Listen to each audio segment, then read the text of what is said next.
Hi, have you ever written a poem of love when you were courting somebody, your beloved? We're going to look at a book in the Bible known as the Song of Solomon, because Solomon actually wrote this to someone he loved, the Shulamite woman. Now, Solomon was a wise king, but he probably wrote this when he was young and restless, I would think. And he had the wisdom, but he now shows us the power of love. Yeah, not the love for power that we see today, but the love of power. So written about 970 BC, this is a wonderful celebration of true intimacy. My beloved is mine and I am his. You would hear this being chanted over and over again in this love song. The theme of intense desire is there for the other, one who is in love.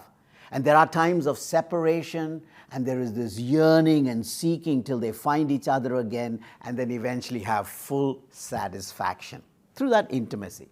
They need time, more time with each other. Their love needs to be not only expressed, but enjoyed, but always done in the context of human sexuality in the right place and in the right time. You know, this love is not only willing to wait for its beloved, it's willing to keep itself pure for the object of its love. Yes, there's got to be those little foxes that Solomon talks about in chapter 2 and verse 15 that threaten that relationship, that there's misunderstandings that almost leads to argument. But isn't that true about every relationship? But what this wonderful song teaches us is not to doubt true love and work towards a lasting relationship. Yes, that love cannot be stopped. It says, many waters cannot quench that love. Song of Solomon, chapter 8 and verse 7. Nothing is compared to that love. Any amount of riches, our priority should be that love. There's an intensity that grows, and even growing old in love is so very important. Now, whether in a literal sense Solomon is looking at the Shulamite woman and wooing her to himself, certainly this is an allegory that the metaphors is for Yahweh who loves Israel, certainly of Christ who loves you and me.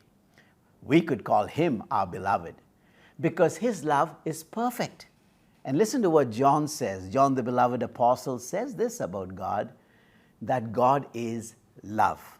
And you know, in 1 John 4 and verse 18, there is no fear in love. You know why? Because perfect love casts out all fears. And that mystical relationship that has intimacy at the heart draws us to our Savior who loved us and gave himself for us. Now we can love others the way God has loved us. And by the way, that's agape, love that lasts.